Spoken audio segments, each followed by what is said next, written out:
Mr. Speaker. Mr. Speaker, I would have loved the member from Dennery South to present before I speak, because I'm aware that he has a full presentation on the strategy and the plan, which would have been a lot more instructive if we had seen the strategy and the plan, even for us to comment, because we, in a sense, comment in almost, in a vacuum. But that notwithstanding, I think I will have to comment a lot on what I have read in the press, what I've read on Facebook, and what I have seen through pieces of news stories. Mr. Speaker, I must tell you, I was a little inspired this morning to speak today. I know in our midst, we have a former cricketer, the member from Dennery North, former cricket manager. We have on the other side two honorable gentlemen who, in my growing days, I would have hoped that they would have reached the Olympics and brought us glory, but I believe somewhere along the way they both got distracted. The member from Dennery South and the member from Groseley. And I'm sure those of us of that same generation would remember the sprinting prowess of the member from Dennery South and middle distance runner, the member from Groseley. And Mr. Speaker, I learned this morning that, in fact, one of our lost or Miss Olympians was a long-distance runner from Micro North, Honorable Gail Regobert. I never knew she had pretensions of being an Olympian in the long distance, and she told us this morning of her training methods, Mr. Speaker. And and Mr. Speaker, on a lighter note, I'm sure we even have a potential jockey in this house, the member from Ancillary Canneries. He's already behaving like he's on steroids, so you can imagine he'd quite, suitably fit in at the DSH feature race in February. But Mr. Speaker, on a very serious note, because he behaves that way, Mr. Speaker, he's always hyperactive. So, Mr. Speaker, you've made your statement. Move on. Yeah, I like the interruptions, Mr. Speaker. It puts me back on course. Mr. Speaker, I must say to you, today was not scheduled, and as you probably would know, today is actually report day for a lot of the secondary schools in the north, and I was supposed to have spent the day at my daughter's school. In fact, she's here in the gallery, along with a friend. That's the point I was going to make. So I know, Mr. Speaker, I have a responsibility to conduct myself in the very best parliamentary manner, so that she would have the best opinion of her father. But I will not compromise, Mr. Speaker, on fulfilling my duties as a parliamentarian to scrutinize the actions of the government. Mr. Speaker, it would be extremely difficult for me to stand in this honorable house and to vote against any measure which would promote and enhance the sports of this country.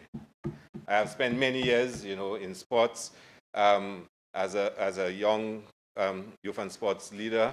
I have been involved in cricket at the regional and the international level. I've had the opportunity to be a tournament director of a world event and to be involved in Cricket World Cup and to work for the West Indies Cricket Board. I've managed an international cricketer and assisted a couple of other international cricketers along their journey. And I have a passion for sports, Mr. Speaker. I have a passion for youth and a passion for sports. And it would be extremely difficult for me to vote against anything that would advance sports in St. Lucia. Some of the members opposite, Mr. Speaker, I don't necessarily disagree with them, and I think we share a common vision for sports development in this country. And we may disagree on the specifics and how it should be positioned, how it should be designed, but I think you will find among ourselves, and if there is the easiest cross-party committee that can be formed and you'll get unanimity, it'll probably be along sports lines. Because I think, though we may disagree on some, the specifics, we will agree on the advancement of sports and the necessity for government to spend more money on sports, Mr. Speaker. But I have a difficulty, Mr. Speaker, with some of the details, and I want to focus on that in my presentation and towards the end, express my support for some of the things that are needed in this country to advance sports, Mr. Speaker. Mr. Speaker, I listened carefully to the member from Micoud South this morning to try to understand exactly what was being proposed. And I trust that I will ask questions along the way, and answers can probably be provided when necessary. I heard the member say that the Taiwanese have agreed to provide $60 million for the next 5 years.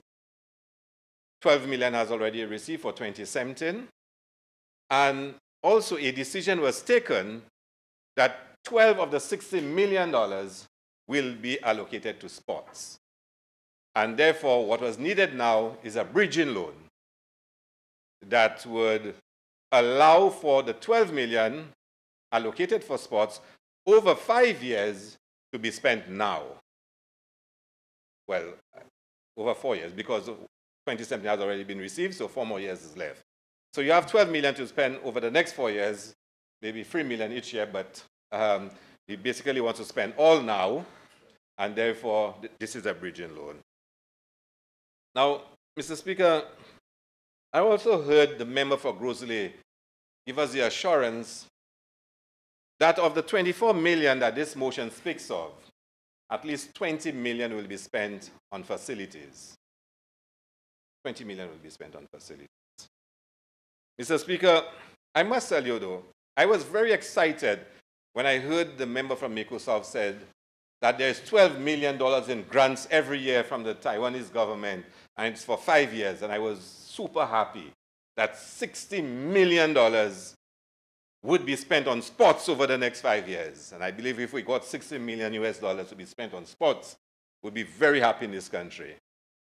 But alas, it is only 12 million that will be allocated to sports. The member from Grosley said at least 20 million will be spent on facilities. Mr. Speaker, there's been a lot of talk in recent times in this country. And there is an elephant in the room that we just need to clear some issues on. I remember the member for Grosley said 20 million on facilities. He never said what's happening to the 4 million. In the motion before us, 8 million EC or 3 million US is budgetary support for the year. We have no idea exactly what it will be used for. We have no idea.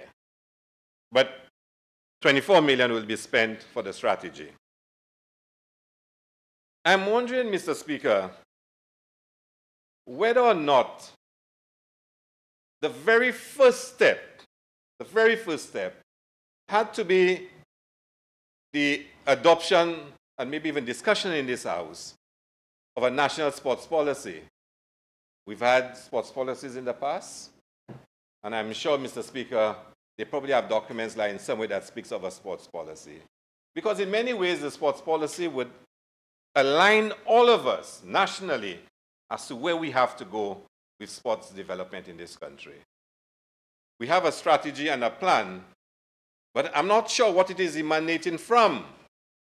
And the member for Micoud South this morning spoke of sports and how we see the sports landscape in St. Lucia will be shaped, and I'll come to that later on. But I'm asking, where is that being informed? What he was saying, is it documented somewhere that the sports administrator can take such a document and see clearly what's the vision of where we are going and how we going to get, well, the strategy and the plan will see how we get there. But the policy would indicate where we are going in sports in this country and what are our priority areas. Because if we had such a policy that outlined the priority areas, what the objectives are, then we can know what that strategy would be and what the implementation plan would be. So if you're going to spend $24 million of 12 million US, like the Minister of Member South said, we would know exactly where that 12 million US would be going to be put into. We would know, because we have a clear idea of what the policy is. So I'm asking, the strategy and the plan, where is it linked? How is it linked? To what? What's the vision? What's the policy objectives that we have for sports in this country? And a lot of things were said here this morning. I disagree with some of them, but largely I agree with it, Mr. Speaker. And that brings me back to some of the confusion we've had over the last few months. And that has to do with the Packer Company. Now, I will say from the start, Mr. Speaker, and I've said so in this House, that I believe we have very competent architects, designers, and project managers in St. Lucia. The Darren Sammy Cricket Ground was designed by St. Lucian. It was designed by St. Lucian. And it became the leading cricket facility in the Caribbean. Probably been surpassed now. But it was the leading cricket facility. And it was used by the ICC as a reference to how you can build facilities for small countries like ours. In addition, the same individuals who designed the Darren Sammy Cricket Ground also designed the Providence Ground in Guyana. And they also designed the St. Kitts National Cricket Ground, the Warner Park. That's the capacity we have. The same St. Lucians design all three facilities. And if you ever watch cricket on television, you will notice a similarity in all the facilities. Mr. Neville Skit, this is Claude Guillaume, Mr. Mark Hennicat, people like Mr. Hippolyte as an engineer, Mr. Francis, electrical engineering. There was a team that did it. And we have the capacity to do so. But in comes the Packer Company. Mr. Speaker, when I first heard of the Packer Company, I took my phone and I Googled the Packer Company.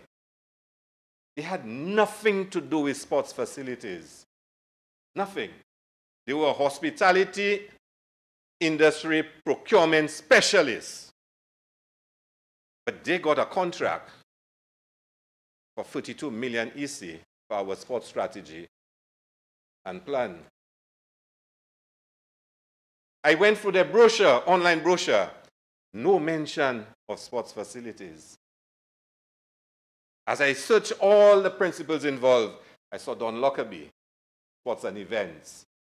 But the company had no track record of involvement in sports facilities. But they got a $32 million contract. We'll come to the contract in a while, Mr. Speaker. I have it. Mr. Speaker, yesterday when I Googled the Packer Company, there's also an additional page now about Don Lockerbie and sports facilities, whatnot. But it wasn't there 2 months ago. Obviously, the criticism has reached, and some amends have been made. But they did not update the brochure. Mr. Speaker, I rise on a point of order. The honorable member is obviously misleading the House. If he can make the document a document of the House to show... Which document? He says that he has a document to show that there's a $32 million contract. So make it a document of the House, because I think it has been made very plain today by a very eloquent and comprehensive presentation from the member for Grosley, who clearly stated, and we have denied, the Minister of Sport has denied, and also the Prime Minister, there's no $32 million contract with the Packer Company. So if you have a document that you can share, I think before you go on to do that, you must substantiate it with evidence, because people are watching television. When he gets there, I will get to it. But he's not at that he has stage. already said so. There's a 32 No, he said he million. has a document. He has not made reference to any contents of the document. Because you see why I said he's on steroids, Mr. Speaker. Honorable member, earlier, when you made that slide, you said on the side. No, in other words, for the humor of it all. No, Mr. Speaker. But do not go back to that reference. Okay, Mr. Speaker, you may ask the member from the Henry South, when you see an individual on steroids, it's not necessarily a bad thing. It means it is. Honorable member, in sports? don't go back there. Okay. All right. It's not. Mr. Speaker, I use a nasal spray every day. It's steroid. But anyway, let's not go on. Mr. Speaker, let's go on. I mean, there's a little... What, the steroids? Yeah. Mr. Speaker, let's continue. But I have, Mr. Speaker, since the honorable member said that no such contract exists, he stood here and he told the House that no such contract exists. I have the document, Mr. Speaker. As soon as I'm finished, I'll make copies. If you want the House to break now, the House can break and copies can be made for every member. The contract is signed by the Permanent Secretary, Mr. Donovan Williams, on the 16th of June 2018, and by Mr. Douglas Parker, President of the Parker Company. And I noticed the AG is not present. Do you need to make reference to it now? Yes, I'm going to make a lot of references to it, Mr. Speaker, because the member from Ancillary Counties has just sworn to this House. Quick question, how many pages, sir? How many pages? Pardon? Quick question, how many pages? 1, 2, 3, 4, 5, 6, 7, 8, 9, 10, 11, 12, 13. We'll only use 13 for now. No. Are we still denying it? No. I'm just trying to get to you that if you could make a presentation while we make copies, is that possible?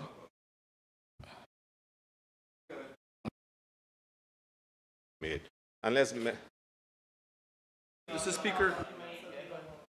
Speaker, on the point of order, when I came to the House to make presentations, I made sure I had copies ready here. Members on this side, that has become now the habit of the House.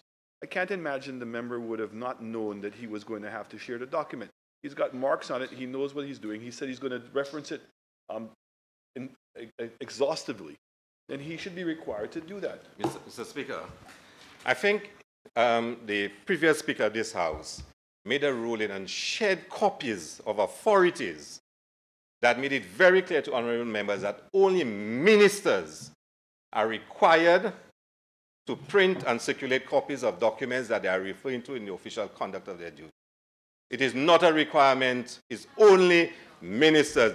This was ruled in this House by an earlier Speaker, and documentation from Roberts and other sources was shared with us that other members have no obligation to circulate documents. But Mr. Speaker, I have no difficulty in copies being made. I have no difficulty. No. No, I can't reference it. Ministers are required.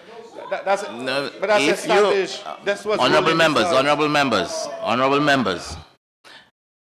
member, you, a former minister, a former speaker may so rule, but where I'm sitting here now, if you're going to make reference to a document with implications, I would like it to be a document and so circulated so that I myself may see and verify what you're saying is the truth. I'm not going to question you, but I'm going to tell you that you would have to circulate it. So that is why I was asking, is there any way you could continue your presentation whilst I get the copies made in the office? Mr. Speaker, I would like to reference the document in my presentation. And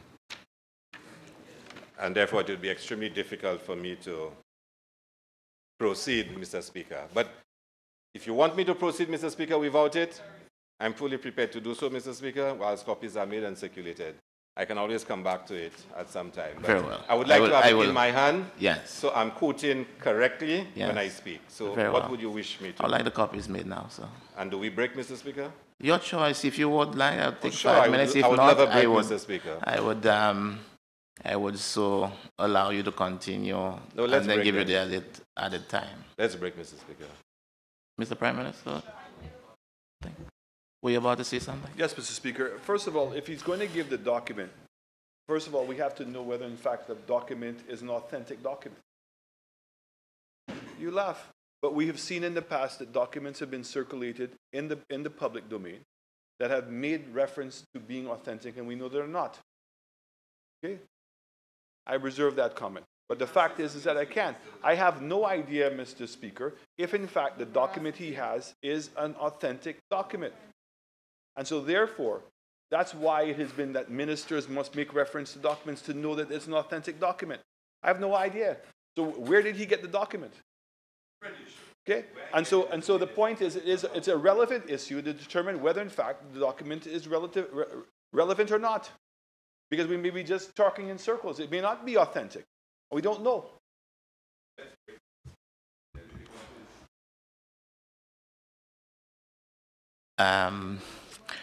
Yes, I will. I will take that break now. I will so suspend. No, Mr. Prime Minister, I'm not going to allow you to answer that question. No, I'm not putting the Prime Minister to answer that question at this present time. That's for the part. But I will so rule that we suspend for just 5 minutes. I will have the copies made and then we'll resume right away.